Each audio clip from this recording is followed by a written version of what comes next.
Imaginez-vous dans un nouveau restaurant fraîchement ouvert. L'accueil est plaisant, la déco sympa et les plats sont succulents. Vous en parlez à des amis, ceux-ci sont ravis. Eux-mêmes vont conseiller ce resto à des membres de leur famille, à des amis et autres collègues. Et petit à petit, le restaurant commence à se faire connaître via ce que l'on appelle le bouche à oreille. Dans la majorité des cas, le restaurant ne vous aura pas payé un centime, ni même adressé un remerciement, alors que vous êtes à l'origine de peut-être plusieurs dizaines de clients, car tout cela s'est fait naturellement et de manière transparente. Eh bien, il existe un type d'entreprise qui utilise la puissante force du bouche à oreille pour se développer. Il s'agit du marketing relationnel, aussi appelé marketing de réseau ou MLM, pour multi-level marketing. On parlera de network marketing en anglais. Le problème, en France, c'est que le marketing relationnel est non seulement mal connu, mais en plus à mauvaise presse.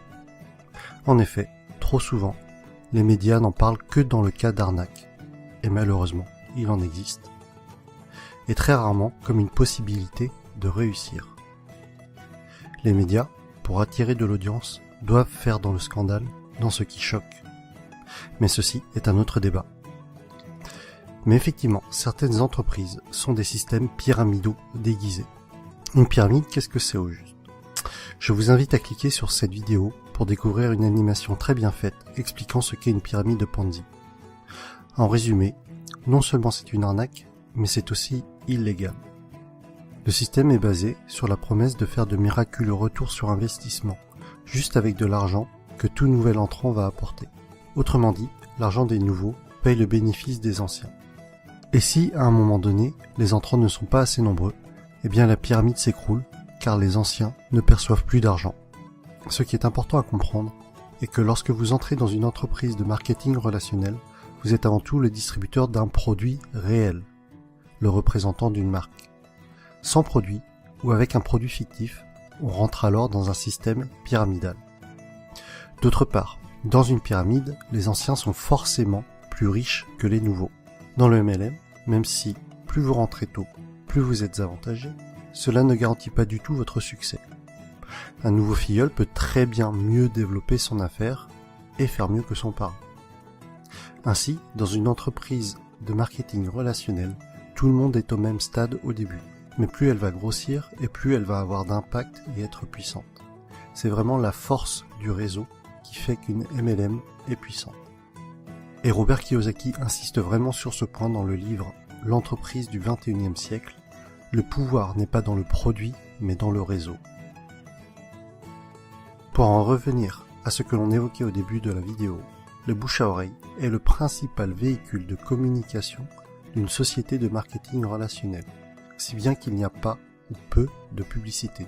Et ce budget pub, qui est souvent faramineux pour les grandes entreprises, est reversé aux distributeurs et ou consacré à l'amélioration du produit qui en général est excellent.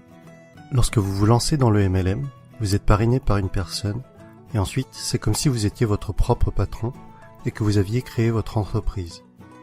Votre but et votre source de revenus vont être de deux types, soit en parlant du produit autour de vous et en le revendant, soit en parrainant d'autres personnes qui elles-mêmes vont devenir distributeurs. Ainsi, le plus efficace et pour que votre entreprise soit réussie, tout ce que vous faites doit être duplicable. Votre filleul doit avoir les outils pour développer lui aussi son réseau.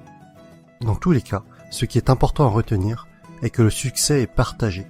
Si votre filleul échoue, vous échouez d'une certaine façon. Votre succès est complètement tributaire du succès des personnes que vous aidez, de vos filleuls et des filleuls de vos filleuls. L'accent doit être mis sur le déploiement de votre réseau et pas sur les ventes directes. Ainsi, ceux qui réussissent le mieux en MLM ne sont pas les vendeurs ou les commerciaux, mais plutôt les personnes pédagogues, les profs et les formateurs. Et personnellement, autant je trouve la réussite personnelle gratifiante, autant aider les autres à réussir l'est encore plus. Autre sujet que je trouve intéressant, c'est que votre entreprise grandit avec vous. Vous gagnez de l'argent en apprenant et en appliquant les méthodes de vos parrains et de votre upline. C'est le terme indiquant les personnes antérieures à vous dans la vie du MLM. Autre point fort du marketing de réseau est que pour devenir distributeur, cela demandera en général un faible investissement financier au départ, contrairement à la majorité des créations de nouveaux business.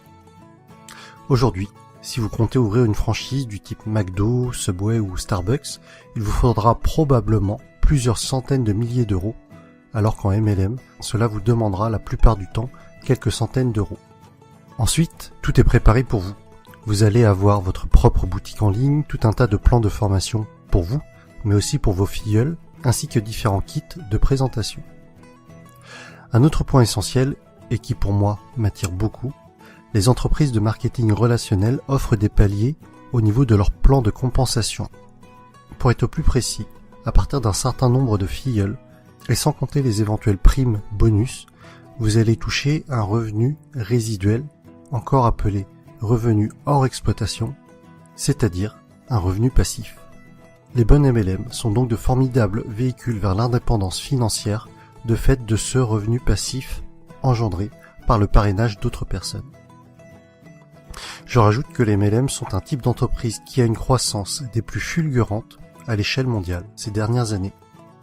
Aux USA, ça a vraiment explosé depuis les années 90. Et avec Internet, c'est encore plus facile d'augmenter son réseau qu'auparavant. De plus, c'est une activité que l'on peut tout à fait démarrer sur notre temps libre pour un revenu complémentaire au début. Il faudra alors se déclarer en auto-entrepreneur avec le statut de VDI, c'est-à-dire vendeur à domicile indépendant. J'insiste tout de même sur le fait de bien vérifier un certain nombre de points avant de vous engager dans une entreprise de marketing relationnel, afin de ne pas tomber sur une pyramide Ponzi déguisée. Voici le type de questions qu'il faut vous poser avant de vous engager dans une entreprise de ce type. Est-ce qu'il y a des bureaux réels?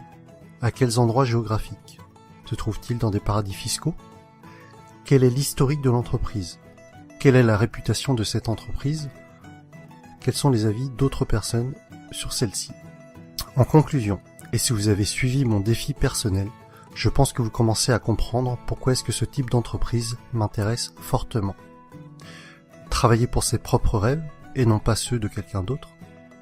La possibilité d'avoir des revenus passifs avec cet objectif d'indépendance financière. Partager le succès. Vous savez, à la base, ma chaîne YouTube est quand même le partage des bonnes pratiques, d'idées inspirantes.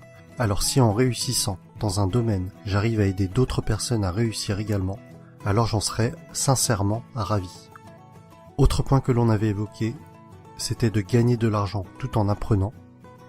Le message que j'y vois derrière cela est celui que Jim Rohn a souvent répété, que plus vous vous développerez personnellement, plus cela attirera le succès. Et enfin, des horaires libres. Cela signifie que je pourrais aller chercher ma fille à l'école. Et voilà pour cette vidéo sur le marketing relationnel. J'espère que le public francophone comprendra mieux ce qu'est le MLM avec cette vidéo. Pour ma part, il y a quelques mois encore, je dois vous avouer que je faisais partie des personnes qui rejetaient le sujet, ne comprenant pas en quoi cela consistait, et sûrement aussi parce que je ne voulais pas comprendre, et que je gardais en tête ce que les médias véhiculaient. Mais que ce soit Jim Rohn, Tony Robbins, Les Brown, c'est-à-dire tous les motivational speakers que je suis régulièrement, mettent en avant ce type d'entreprise. Et après mes lectures de l'entreprise du 21e siècle, de Robert Kiyosaki, et de 45 secondes qui changeront votre vie, de Don Faya, j'ai finalement changé d'avis sur le sujet et je suis décidé à me lancer. Vous retrouverez la suite de mes aventures dans le prochain épisode avec mon choix de MLM et les raisons de ce choix. Si vous aussi, ce concept d'entreprise est nouveau pour vous et que cela vous intéresse ou qu'au contraire, vous y intéressez déjà, mettez-moi un pouce j'aime, partagez sur Facebook et abonnez-vous. À bientôt!